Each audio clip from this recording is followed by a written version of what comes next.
What's your name? Steve Moore. And Steve, this is your second time with Ride Smart, right? Yes, sir. Steve, what are your feelings? I remember Ray Harrelson has been trying to encourage you to come out for the last year or two. You're part of their, what's the name of their riding organization? The MTA, Chapter 6. And Ray has tried to, I think, persuade you to come out, and due to a variety of things, you weren't able to come out. And then you did come out, I think, our last event here. Yes. And what was your experience here? The reason you don't come out is because you're intimidated. Right. But once you get here, great people, and then you find out that if you ride a motorcycle, this is the place you need to be because of everything you learn, and it's more fun than I've ever had in my life. 35 years on a bike. And I hear that over and over again. I just hear it over and over again. What is it? Can you explain to somebody? I think it's kind of hard, just like maybe if somebody said that to you before you came out. What do you think is it? Because you're not going to try to be a racer. Some people think that Ride Smart's just for people with sport bikes that want to race. And now, what type of bike is it that you have? I've got a sport touring bike that I ride and vacation on, and then I've got a Eddie Lawson replica Kawasaki that I'm using for track days. And what do you, so is track days just for somebody that wants to race, or some, 18-year-old kind of just full of adrenaline and wants to go as fast as they can? Well, I can only tell you my experience. When I first got here, it's the first time I've ever been anywhere where there's no speed limits, and you get to follow professionals and you learn about it. And as you think about it after your first event, you think, I need to really slow down, because the slower you go, the smoother you are. And it's just, today was a great day. Learned a lot. Yes. What would you advise someone? Let's say if someone was a little bit, because most people I talk to anyway are really kind of afraid to come out here. They think, again, that they're going to get run over or look bad, or, all of maybe 5, 6 different. What's your advice to them? Is this a safe place for them to come? And what sorts of things?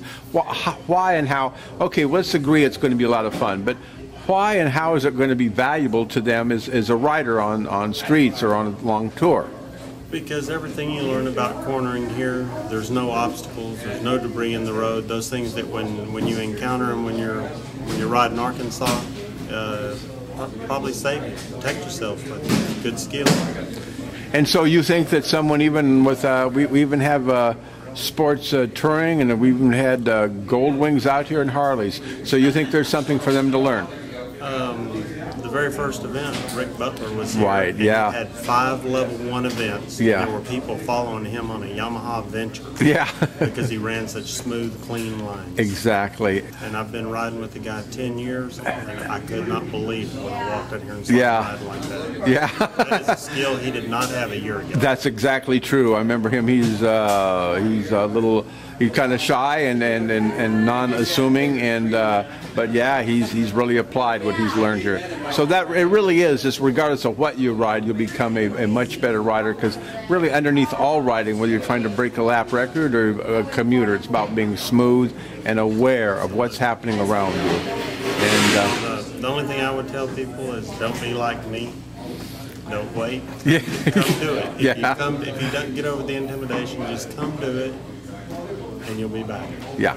Well, but it must be an awful lot of money. You must be a rich man to be able to come here. Isn't this very expensive?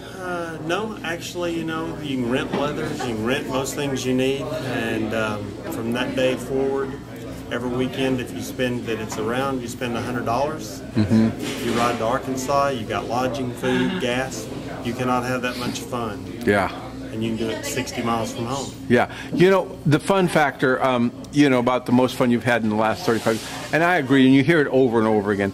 Why is that? What's going on? It's kind of hard to, what is it, the experiences, what make it such a rush, or what, can you explain psychologically or emotionally or experientially what's, kind of why that is, what's happening? Well, we would all like to learn to ride, or like to know how to ride, or think we can ride. From my experience, I've been doing this and chasing people and playing, sprinting for years through Arkansas and back roads. But when I came out here, I realized I did not know how to ride. There were many people here that would teach me. Mm-hmm. And that's not, doesn't mean fast. That just means smooth and running corners properly. So you put all those little things that the feedback you get, you're in classroom for 30 minutes, on the track for 20 minutes, and you put those together for a full day. So there's a lot of things that you absorb and learn. And there are so many things that you cannot absorb it in one day, but it's increments. You just learn more and more every time. Yeah. Well, okay, thank you so much, and I really appreciate your testimonial, and look forward to seeing you, again and again and again and again. See you next time. Okay, thanks a lot. Thank you, Dave.